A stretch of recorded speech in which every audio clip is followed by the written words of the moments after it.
Hi everyone, this is Kevin Wagner, the Keto Advocate. In January of 2016, I had the privilege to sit down and chat with Dr. Mary Newport at the first annual conference on nutritional ketosis and metabolic therapeutics held in Tampa, Florida. Let's see what Dr. Newport had to say.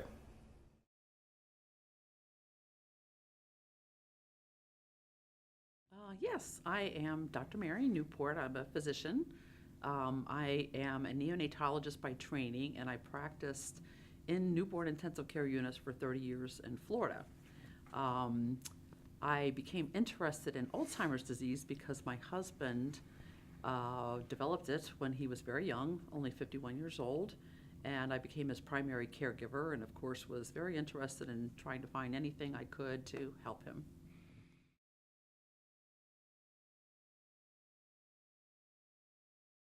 Yeah, I'm going to be talking about a dietary intervention for Alzheimer's. It's medium-chain triglycerides and ketones as alternative fuel for the brain in Alzheimer's disease.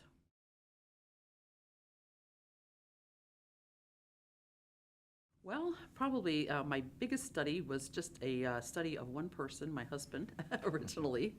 So it wasn't a scientific study per se, but it has been published as a case report in Alzheimer's and Dementia Journal. My husband was about to participate or screened for 2 clinical trials on days back to back.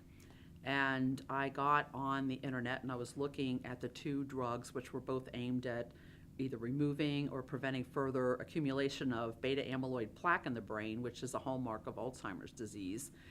I was looking for the risks and the benefits of these 2 drugs, and I happened upon a press release about a medical food that improved the memories of people with Alzheimer's in about half of the subjects. And this was a medical food that was aiming towards FDA approval. It was still about a year out, though, from being available. The press release didn't say what it was or what it did, how it worked. So I became curious about it, and I was able to find their patent application. And I learned that what the target was the problem of diabetes of the brain in Alzheimer's, which was a new idea to me, and that this medical food potentially could bypass this problem of diabetes of the brain to provide fuel for the brain in people with Alzheimer's, and that's how they believed it worked. And the reason it made sense to me or was familiar to me was because it was medium-chain triglyceride oil. And I was familiar with that because I'm a neonatologist. We used it in the late 70s and early 80s for our premature newborns. We would add it to each of their feedings to help them gain weight. And then the formula manufacturers started adding it to infant formulas. And also, human breast milk contains medium-chain fatty acids. It's really the only instance in which humans make medium-chain fatty acids is to provide nutrition to their newborns. So this was familiar to me because I'm a neonatologist. So it was a very lucky, fortunate happenstance that I came across this online. And one of the things I learned is, that Alzheimer's is a type of diabetes of the brain. There's insulin resistance and insulin deficiency in certain parts of the brain that progress as a person, goes through the various stages of Alzheimer's. And effectively, it means that there is difficulty getting glucose into brain cells. And the brain cells malfunction, and it is believed that ultimately they will die, from lack of fuel. That is why we see the symptoms that we see in Alzheimer's disease. It follows a very specific pathway through the brain in most instances. So this idea of using medium-chain triglyceride oil is potentially beneficial because when you ingest this type of oil, your liver converts part of it to ketones, and ketones are an alternative fuel for the brain that do not require insulin to get into the brain cells and very easily cross the blood-brain barrier. And in fact, our evolution, is possible most likely because we are able to take fat when we've run out of glucose stores in our body and convert part of it to ketones, which our brain can use as alternative fuel when there's no glucose. So, the brain can very easily switch over from using glucose to ketones.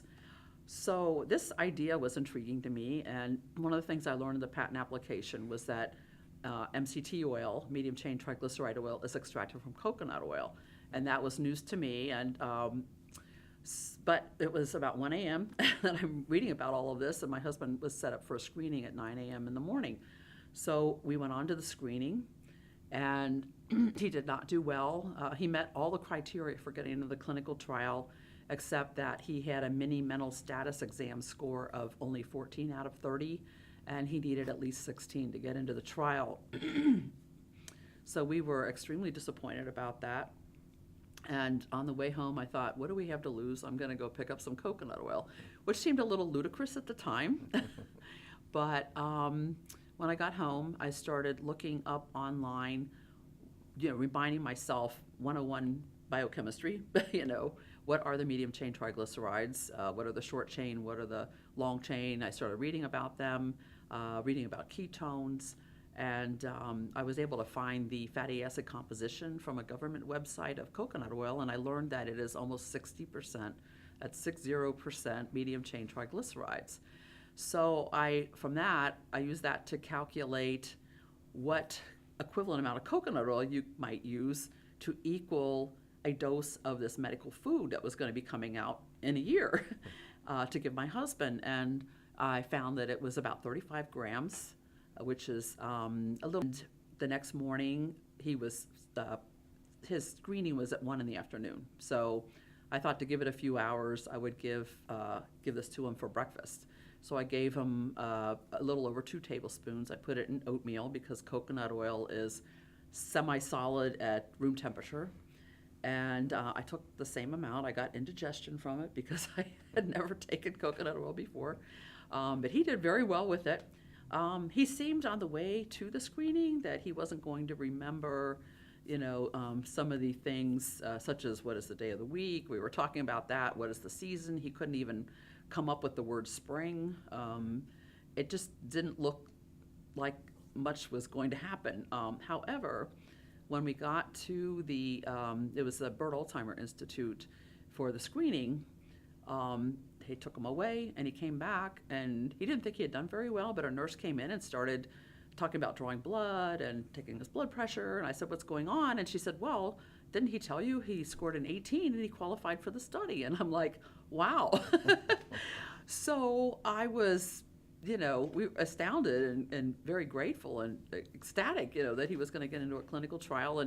But I didn't know if we just got very lucky that day, or if it was really the coconut oil. And the things he improved on, they showed me the MMSE test. He actually remembered that it was spring. He remembered the day of the week. He remembered what floor he was on and where he was, what town he was in.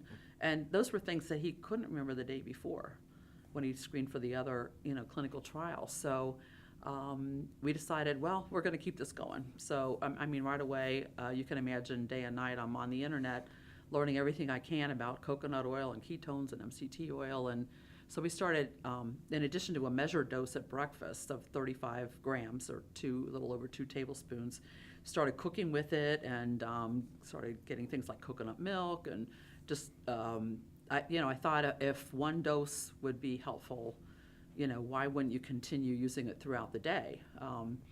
And the studies with the medical food that's now called Axona, they had a peak level of ketones after about 90 minutes. And we learned about 6 weeks later that his level after taking coconut oil peaked at about 3 hours, and there was still a little residual 6 or 7 hours later, slight level of ketones.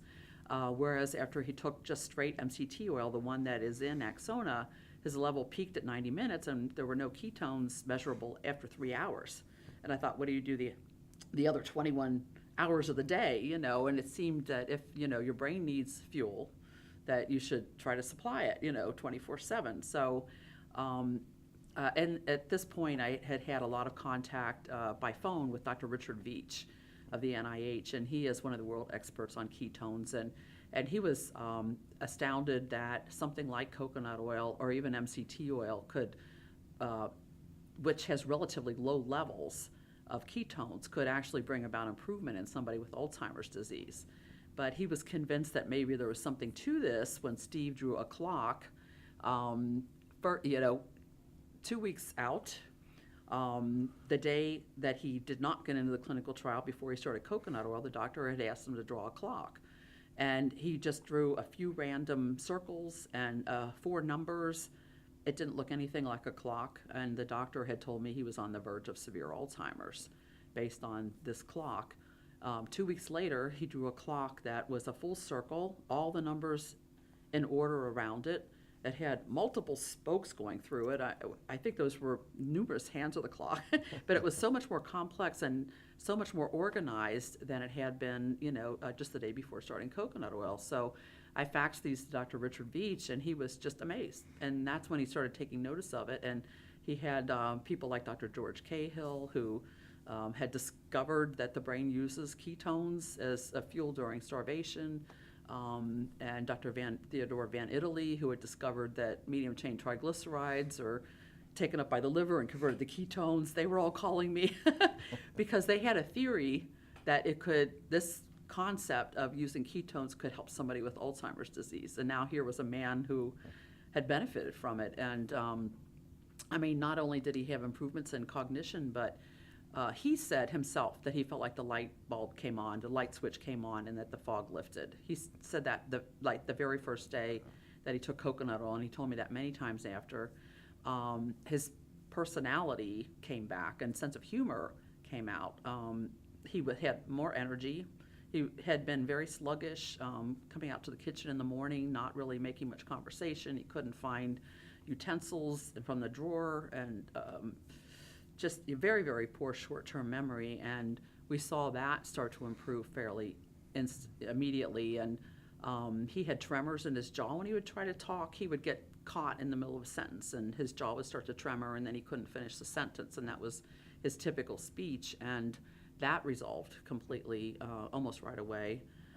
He had a hand tremor that when he would eat, he would have trouble getting things like rice or vegetables up to his mouth, and he had taken to using a big spoon to do that.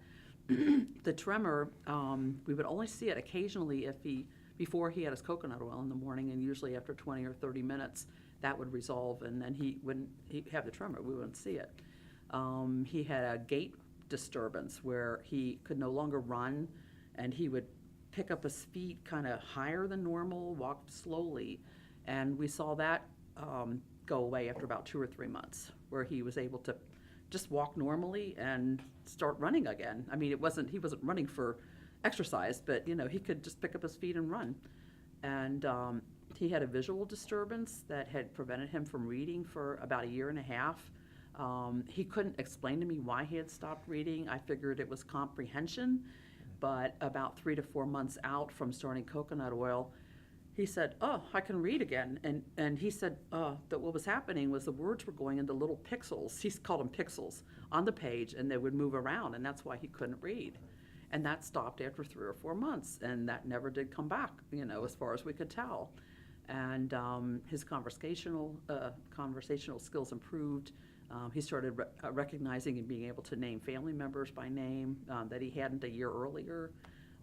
There was just an incredible amount of improvement, and at 9 or 10 months out, his reading comprehension improved. He, just as an example, and his memory for what he had read several hours earlier.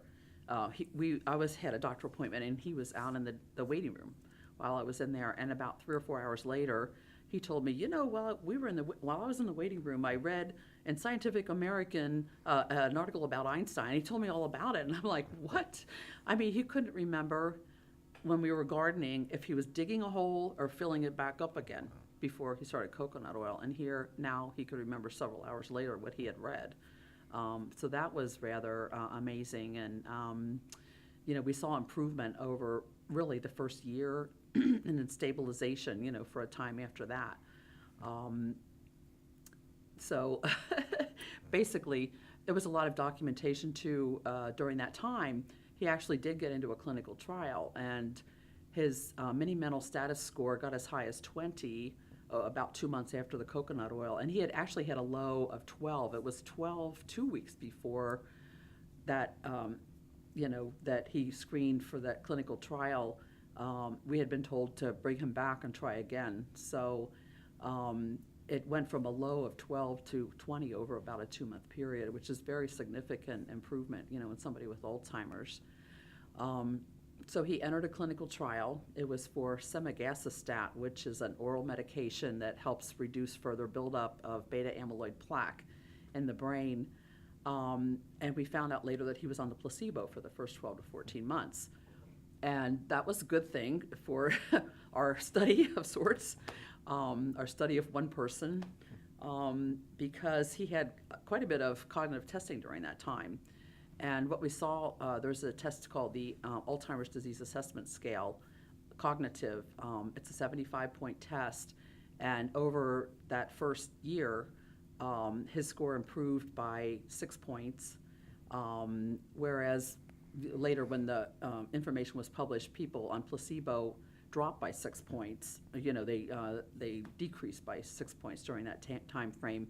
And there's another test called the Activities of Daily Living that both the patient and the caregiver get input on, and his score improved by 14 out of 78 points, during that year, which is really quite amazing, for somebody with Alzheimer's. And, we could just see him functioning better and able to do things more easily during that time. So, unfortunately, after 12 or 14 months, he crossed over to the drug, which is one of the reasons we chose that study, because we knew he would eventually be on the drug if he wasn't in the beginning. And he was on it for probably 5 to 7 months. They never did give us an exact date of the crossover, but he started having side effects from it. Unusual bleeding, abrasions that wouldn't heal for a month or longer, very strange things, and he fainted, and a test called CPK, an enzyme, became very elevated that could have been cardiac, muscle, or brain. So we decided to discontinue the study at that point. And a few months later, we were advised that the study had been stopped because semaglutide, they found, caused accelerated worsening of Alzheimer's disease. So he had exposure to that drug. And, the irony is, that coconut oil helped him improve him so much that he got into the study, and then ultimately it was for a drug that may have caused more harm, probably did cause more harm than good. But so, at that point, we did start seeing some problems again. But then Dr. Richard Veach, he has been developing a ketone ester since the 1990s. And he's gone through at least a dozen different formulations of it. And he had settled on one that he felt would be beneficial. And this one was also moving towards FDA approval and had passed toxicity testing, and it was approved for use in healthy adults, recognized, So when Steve began to deteriorate, and this is close to 2 years out from starting coconut oil, he offered to do another little pilot study of one person, this time providing ketone ester for Steve. And what had happened, in addition to the semaglutide, Steve's father had passed away. And his depression, which had lifted, returned, and he started having some odd things happen, like he would have trouble picking clothes out of the closet. He'd put clothes on backwards. I had started having to talk him through things like shaving and showering. And so, and he, one day he looked in the mirror. He was standing next to me, and he said, this is the strangest thing. He said, from the neck down, it looks like me. Those are my clothes, but from the neck up, it's not me. And I thought, wow, that is really strange. So he started getting some disturbances when he would look in a mirror.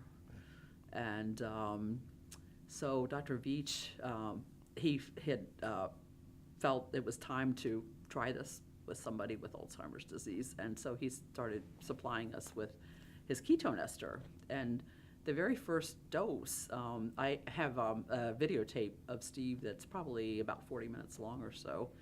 And Steve became very energetic and euphoric. But the interesting thing was that he had not been able to write out the alphabet. He could barely, with this deterioration, write out any words.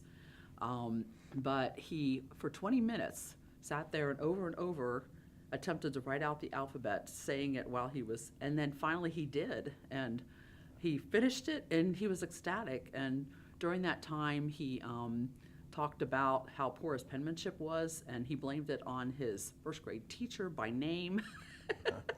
And things like that happened, and at the end of it, he talked about how happy he was that he felt better already. He could feel a difference, and what we saw within the next 24, 48 hours is that he could pick the clothes out of the closet, put them on normally. He could take a shower, shave, things like that. Just started coming back, very quickly, and we got another probably 20 months of stability before he had a setback.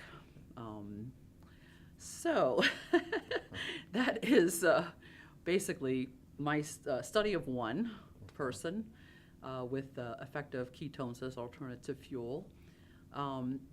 About 2 weeks after Steve started improving, I felt like this was a really big secret that millions of people around the world needed to know. So I felt compelled to be a messenger, to get this information out. I didn't feel people should have to wait another year for a medical food that was going to be a prescription and very expensive when there was something on the shelf that could potentially help.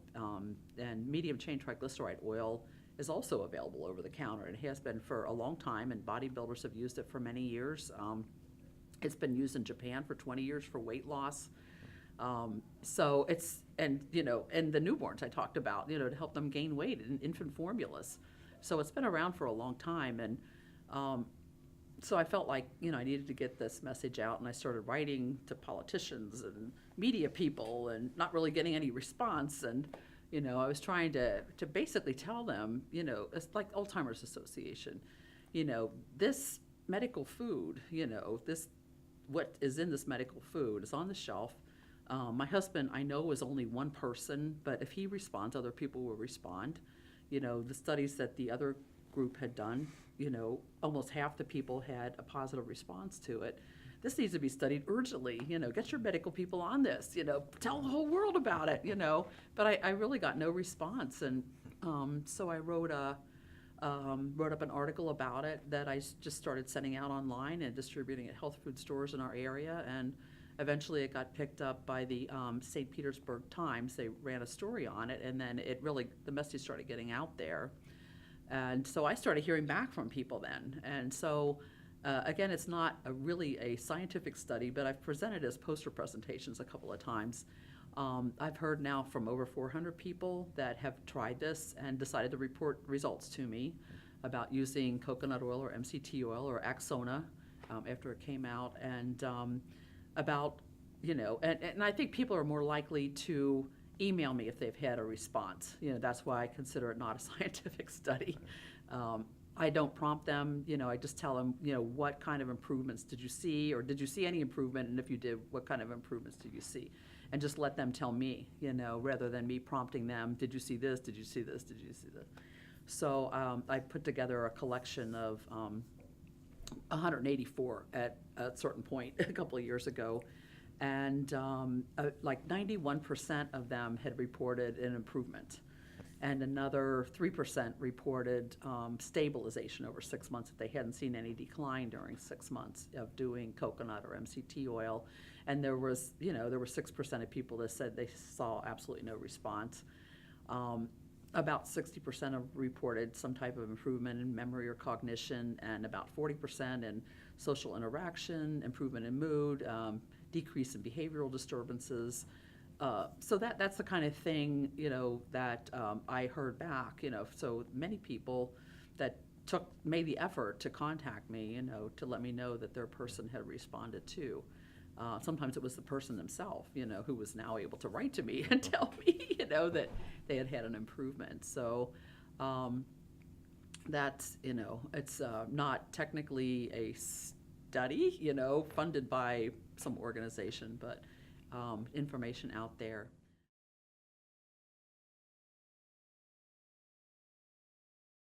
It varied a lot it was about 5 years that he was getting it, and sometimes there was no supply. At the end of the fiscal year, Dr. Veach's funds would run out to even make any of it. So we would have gaps of 2 or 3 months at times. I would often take what supply we had and just greatly reduce the dose he was getting and stretch it out as long as possible, hoping we would get to October 1st, when he would get funded again. But, basically, when he had a good supply of it, he would get somewhere around 80 grams a day. Dr. Beach thinks 150 grams a day would be ideal. He just didn't have enough to be able to supply that. And but we saw a very significant improvement and sustained improvement, for 20 months, probably getting on average about 75 or 80 grams a day. And then, we had other times where we only had 25 or 50, and we would see a little decline when that happened. And when he didn't have any, we would see a significant decline slowly over 2 or 3 months that we didn't have it available. Did he continue using the coconut oil and MCT oil? Yeah, he did. Yeah. So at some point, the levels probably just weren't high enough to sustain him, given whatever insult had happened to his brain. But my feeling is we got at least 3 good extra years that were better than the year before he started the coconut oil, out of it. And, then things happened that really had, effects of medication that caused setbacks. He started having seizures. He just one day fell straight back, hit his head on the tile, and had a horrendous seizure. And, that really was kind of the beginning of the end.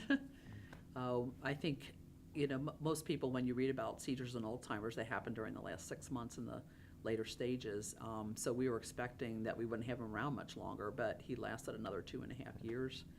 And I think a lot of it had to do with, having ketones available and very healthy, low-carb diet, a lot of vegetables. He was willing to chew and swallow a whole plate of vegetables. And, so we just tried to give him a very healthy diet and, maintain ketosis. And it really, I think, got him through for quite a long time. What was the macronutrient profile and percentages he was taking? Well, it was, his carbohydrate intake was probably under 50 grams, probably even lower than that most of the time. Because of the amount of coconut and MCT oil in his diet, that probably represented, I'd say 60 or 70% of his diet at least. And protein, eggs is really probably the most perfect protein of any animal source that you can get. So he would get lots of eggs, 3 to 5 eggs a day. His cholesterol did not go sky high. He had a beautiful HDL cholesterol. Physically, he was in fantastic shape.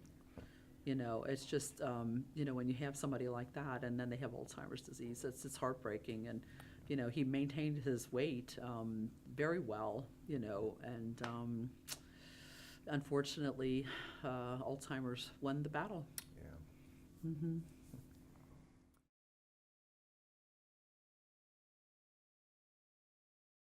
Yeah, well, there are actually a couple studies going on. The Bird Institute locally is doing a study that was inspired by our, study with Steve and some of the case reports that I got from other people. They're studying a combination of coconut and MCT oil in people with Alzheimer's. So that study is in progress now. I am not aware of preliminary data coming out of it yet. There are groups in Japan that are studying this, other areas of the world, where they're doing relatively small studies. There's another, it's not a medical food, it's a supplement that's available just over the counter called Fuel for Thought, and it's another mixture of coconut and MCT oil. It's actually the one they're using at the Bird Institute to do their study. And they've done several studies, small studies in various clinics, looking for improvement and seeing it in the small studies that they've done in Alzheimer's and also in Parkinson's disease. That particular company, the Dr. Van Italy, who is now 96, and he discovered that medium chain or converted to ketones, had spearheaded the development of this product. And so he has a friend with Parkinson's that had an amazing response to coconut and MCT oil, with a much marked improvement in his balance. And he had been drooling, and he stopped drooling. He was actually able to start skiing again. And this was sustained for several years. So he's very interested, and they're studying Parkinson's too, and some small studies. Of course, I would like to see large-scale studies of it, and the most important thing is the ketone ester that Dr. Veach has. When I first talked to him in 2008 about it, he was frustrated because the NIH, where he has worked for decades, was not coming through with funding for clinical trials for Alzheimer's or Parkinson's, much less mass production of it so that they can do these studies. He was basically limited to what he could make in his lab, which would take care of 1 or 2 people a week, Steve being the beneficiary of that. And they had enough to do their animal studies and other things that they were doing. But he has been looking for funding since 2008, which what he estimates would be about $15 million to do a large study in people with Alzheimer's disease. And so far it has not been forthcoming. So that is a study that needs to be done, and that I hope will be done very soon. It has been approved for use as a food in people who are healthy for 5 days. That's what the FDA gave recognition of it for. So one thing that might happen that they're looking at is putting it out as a drink, an energy drink of sorts for performance enhancement, but potentially people with Alzheimer's, Parkinson's, could consider trying this themselves and see if they have an effect. So that's something that may be coming down the pike. It's in all the ideal thing would be to fund clinical trials, because again, you want to, we found it safe in my husband, but he is one person. So is it safe? Will it be safe for most people? And the only way you find that out is through a clinical trial, and those things need to be funded. So that's probably the #1 study that I would like to see happen.